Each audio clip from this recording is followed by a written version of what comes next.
Hello, good day to one and all. This is Miss A. Krishna Sundar, Assistant Professor, Department of English, KAHM Unity Women's College, Mancheri.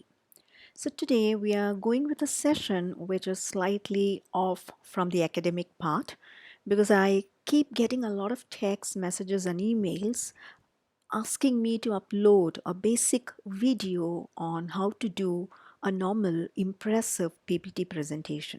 So this is a video which will discuss some of the important guidelines and tips to create an impressive PPT presentation.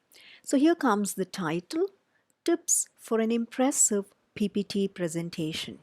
I'm sure as degree students or as PG students, PPT presentation needs no introduction because this is something which is familiar for everyone in today's digital age. So I'm sure every one of you might know how to create slides, how to add pictures, how to incorporate quotations. So this video will be more about the minor techniques and tips that you have to incorporate to make it an impressive presentation. So to start with, the basics of a PPT presentation. So the very first thing is understanding your topic. You need to go through your topic thoroughly and you should get a clear idea of your topic. The next one is to prepare a rough draft. Related with your topic, you have to prepare a rough draft. And if you are college students doing a PPT presentation, definitely you will be asked to submit a seminar paper based on this. So you will be writing a seminar paper. Maybe it runs into 4-5 pages, depending on the kind of topic that you have got. And once you have completed the seminar paper, in many colleges, usually you submit it to the teachers concerned. So in case if there is any correction, in case if there is any suggestion, the teachers will give you guidelines based on that. So prepare a rough draft based on your topic and then you can make the necessary changes. Now once this is done, the next part, when you prepare the slides for the presentation, you will have to filter the most important points, which means whatever you write in your seminar paper will not come into the slides. If your seminar paper runs to 5 to 6 pages, you're not going to incorporate everything from the seminar paper to the slides, because if you do that, there is no difference between the seminar paper and the PPT presentation. So please do not do it. Filter the most important points and just reflect it in your slides, which means you're not going to take everything from the seminar paper that you have written. And for a 10-minute PPT presentation, technically you might need only 4 to 6 slides. Now sometimes you might be thinking, is that really enough?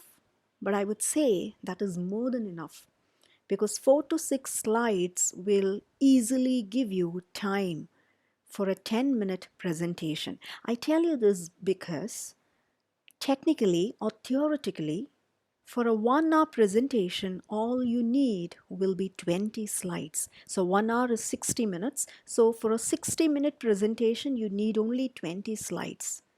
So connecting it with this theoretical application, even a 4 to 6 slides is very much high in content when you are planning to do a 10-minute presentation. So keep your slides to the minimum, and the best PPT is always a simple PPT. So keep this as a tagline when you prepare the slides for a PPT presentation. A PPT presentation should always be simple. And the main motto here should be less is more. Now just imagine for a 10-minute presentation, if you come up with 25-30 slides, The problem is that the audience will not have the patience to listen to all these slides one after the other. Now, we all know that the post COVID days or the post Corona days have really created an impact in our lifestyle.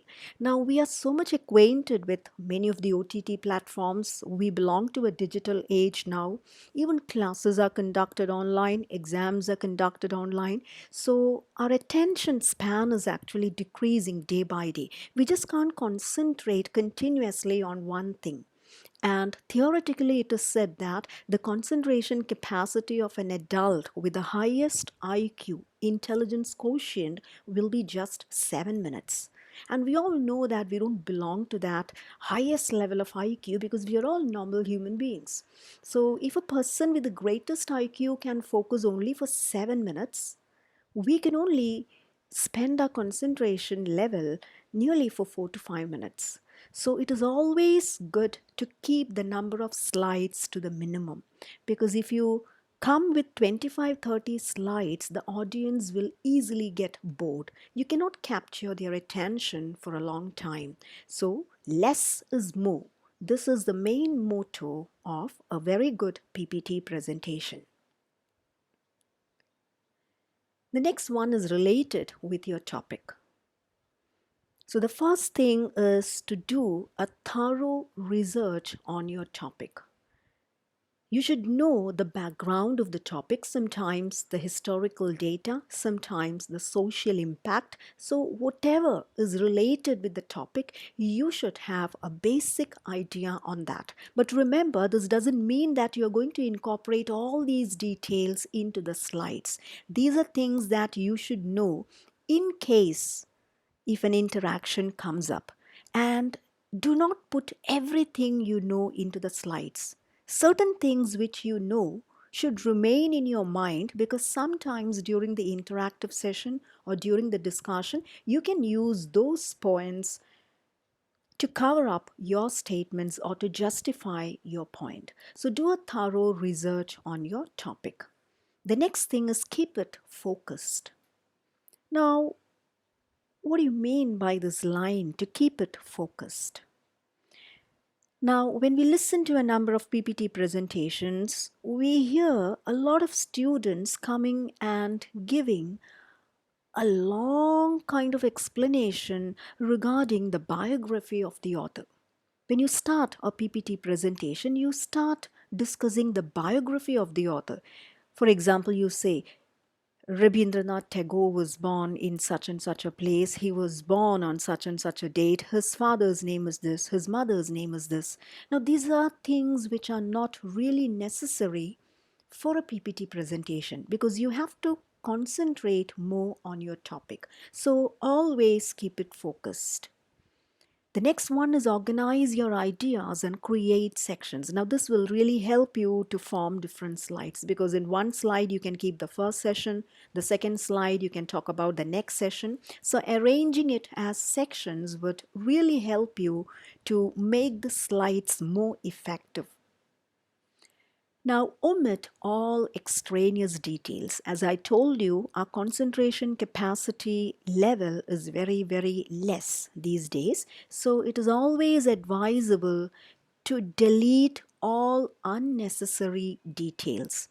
Now, if you remember, some of the books written by Henry Fielding, for example, Tom Jones, then there is Joseph Andrews, in all these great novels. If you look at these novels, you can see these novels are very, very bulky.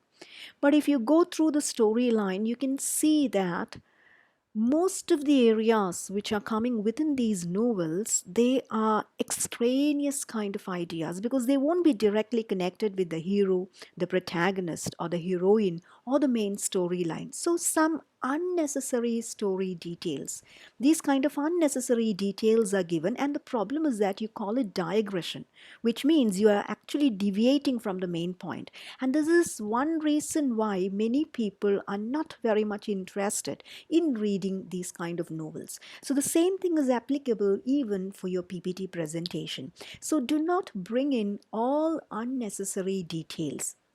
Suppose you're going to talk about Arundhati Roy's God of Small Things. You don't have to talk about Arundhati Roy's personal life. You don't have to say Arundhati Roy married this person. Now, then she did this thing. Then she went to this college. No, you don't have to talk about these things when you're going to deal with a topic from one of her novels. So omit all these extraneous details. You need to discuss only your topic, nothing more than that. And that is what you call as giving focus to your topic. At the same time, you can connect if it relates to the topic directly. If your topic has got some direct connection with the biography of the author, for example, if you are discussing an autobiography, definitely the author's real life is coming there. So sometimes you can move into his personal life and discuss that. So that is okay. But otherwise, it is not really necessary to start with the biography of the author. And another important thing is that always add reference at the end of your presentation, which means the books that you have referred to. Sometimes it could be some online articles. So whatever it may be, make sure, sometimes it can be some YouTube lectures. So whatever it may be, please add the reference at the end, because this is very, very important when you are a literature student specifically.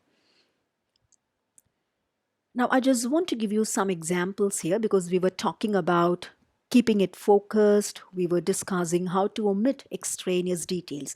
Now, just see female characters in Shakespeare's Hamlet. Suppose if this is the topic that is given to you for PPT presentation, okay? Since I come from a literature background, I'm just giving an example from literature. Suppose this is a topic that you have got female characters in Shakespeare's Hamlet. You don't have to give a detailed biography of the author. If this is your topic, female characters in Hamlet, you don't have to talk about the fact that Shakespeare was born on Stratford upon Avon, his father's name is this, his mother's name is this, his birthday falls on this date. Okay, after a few years, he married Annie Hathaway and then he left to London. And Elizabeth, the Queen Elizabeth, was his patron. You don't have to mention any of these details if your topic is about the female characters in Hamlet. At the same time, you don't have to give a summary of Hamlet.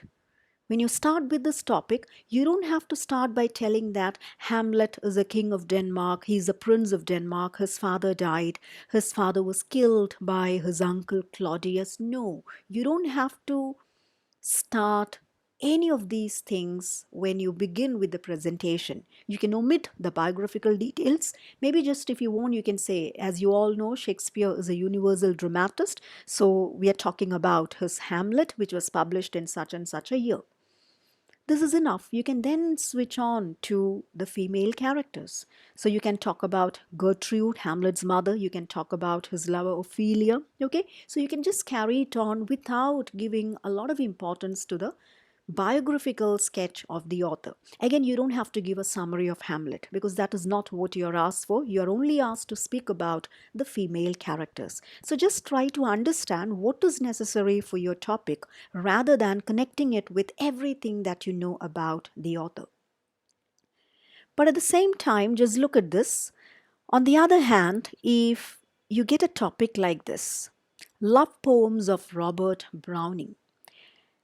Now, if this is your topic, you can connect it with the personal life of Robert Browning, because Robert Browning had a very strong love affair.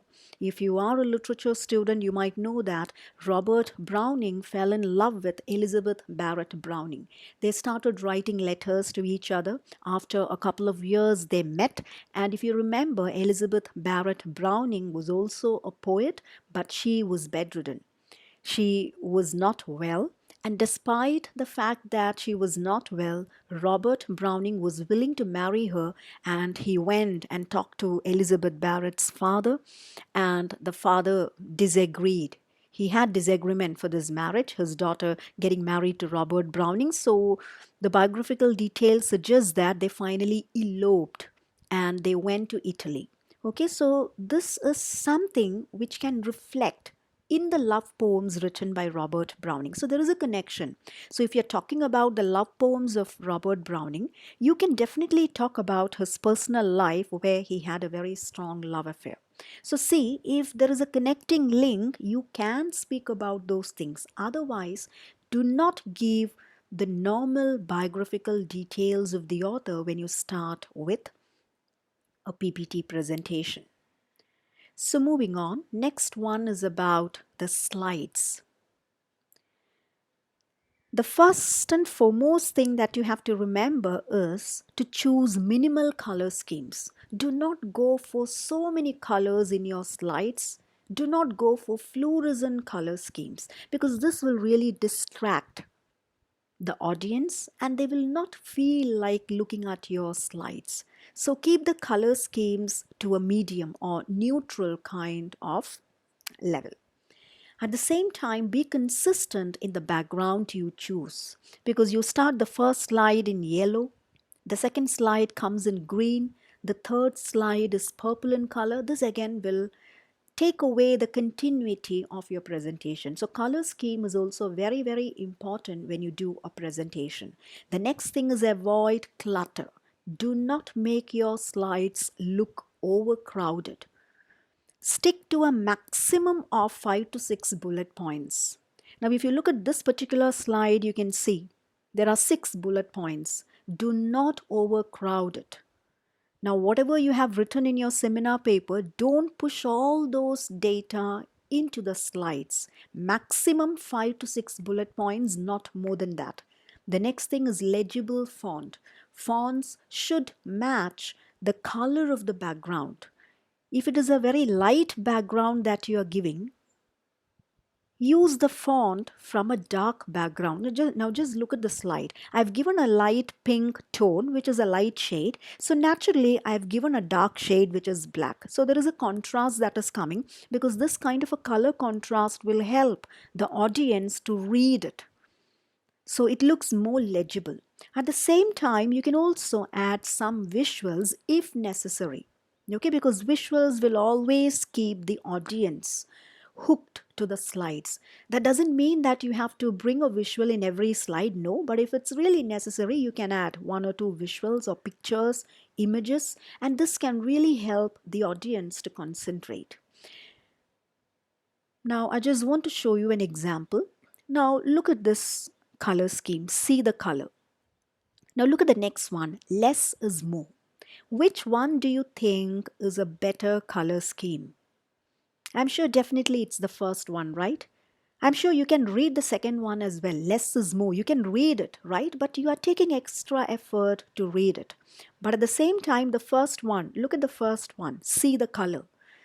It's a light background and white is actually a contrast for the background.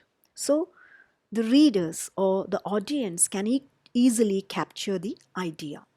Now see the next one, less is more. It's a very light background, a cream shade with black letters. Now look at this, less is more.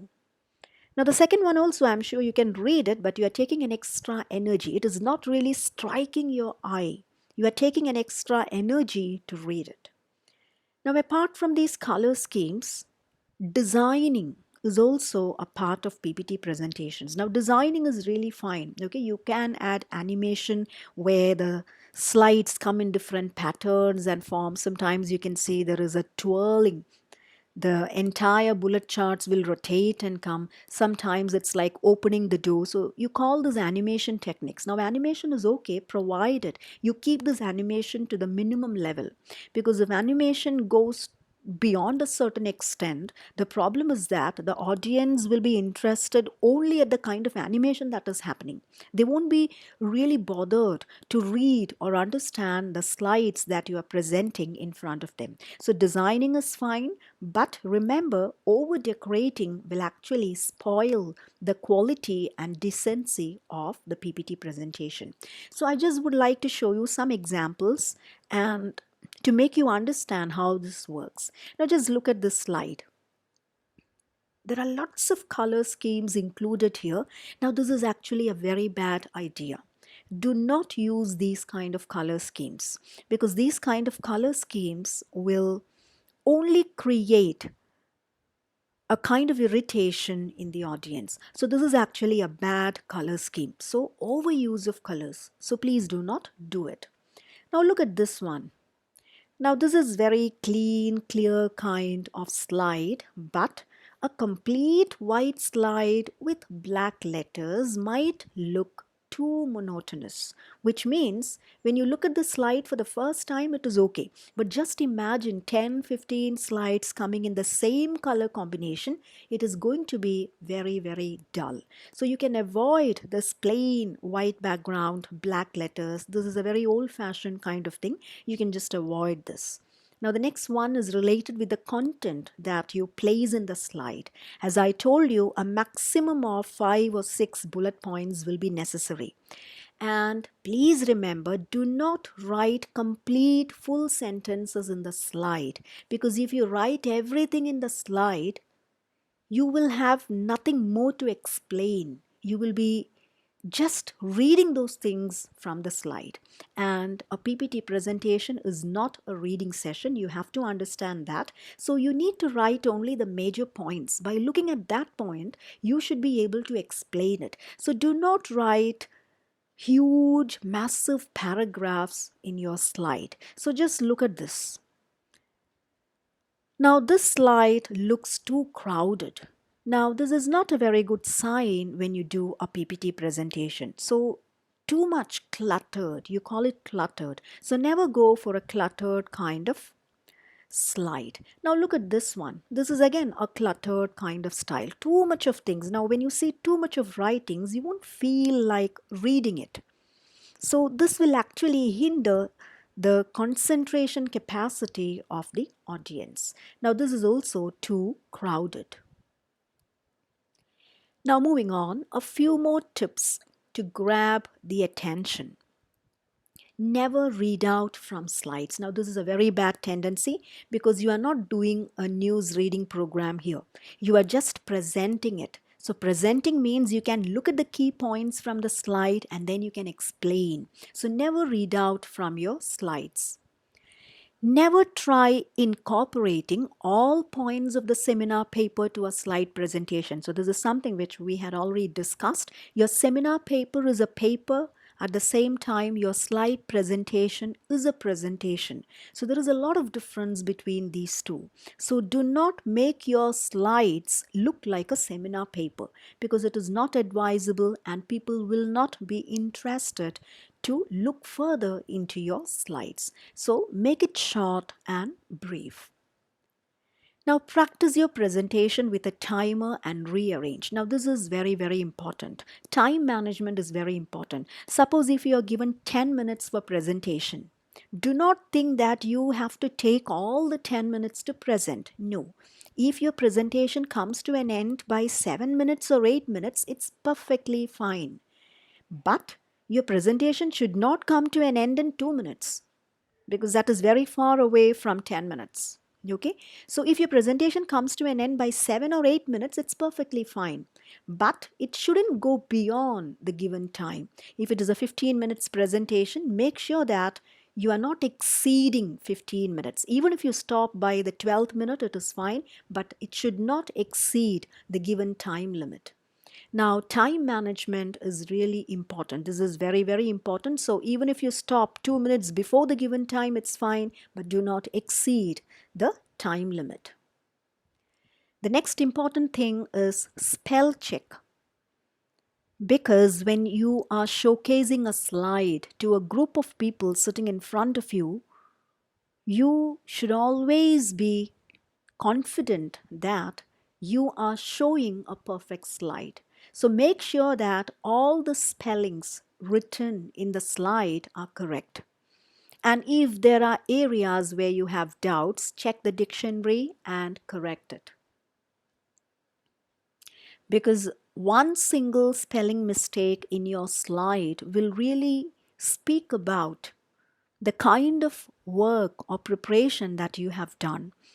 For example, if you are dealing with the author Aravind Adige, If the spelling of the writer is written wrong in the slide, that gives the impression that you haven't really done a good preparation for your slide. So make sure that you check the spellings of the entire set of slides. The next most important thing, confidence, eye contact, strong voice, and interaction with the audience.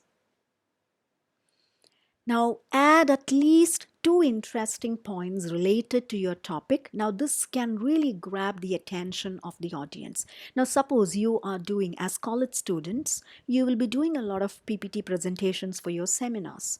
In such a case, imagine if your teacher has already taken the class. Okay, she has completed the area, and after the teacher completing the area, you are asked to give a PPT presentation.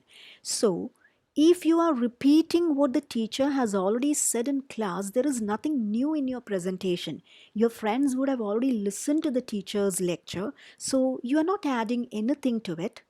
And this will definitely create boredom in your friends.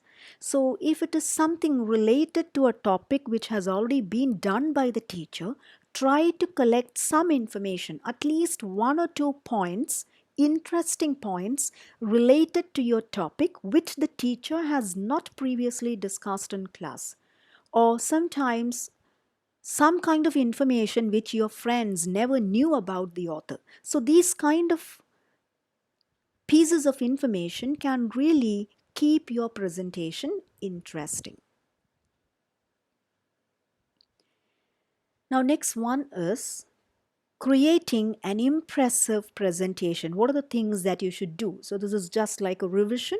It should be a great content with fewer slides. So less number of slides. This is very important. High quality graphics and images can be done, but if you are doing a paper in literature, I think we might not require these kind of graphics and images, which might not be really necessary. Okay. Now again, a good contrast color for text and background. This is again something which we had discussed. Uniform theme. It should be consistent. Consistent fonts, color scheme, and formatting. So there should be some kind of uniformity that should be done. Now, what are the things that you shouldn't do? Too many bullet points. Do not make it crowded. Again, chart junk. And again, this is something which we do not require since we come from the literature background. You don't have to show these kind of statistics every now and then. Then flashy animations and transitions. If you make it too decorative, the attention span of the audience will move towards these decorative stuff rather than the content that you are presenting. Do not go for very fluorescent bright colors, excessive text or small font size, because it should be readable for the audience. Even for the last person occupying the last bench should be able to read the slides clearly. Now again, a few more tips. You should know the why, what, and how of your topic. Suppose if your topic is about imitation, as it is stated by Aristotle in his Poetics, you should know what is imitation. You should know something about Aristotle, who Aristotle is, and how has he become so famous? Where is he from? So you should know these basic details. And if it is about his book Poetics, you should know what kind of a book this is and what are the things that are suggested in this book. So you should have a general idea about why, what, and how. The next one is it should be relevant. The information that you are discussing should be relevant. And sometimes when you get a certain kind of topics which you can connect with social issues, it would be really impressive to give that kind of a twist. That doesn't mean that you have to digress, but if there is a scope for adding the relevant social issues into your topic, definitely you should do that. The next one is about timing.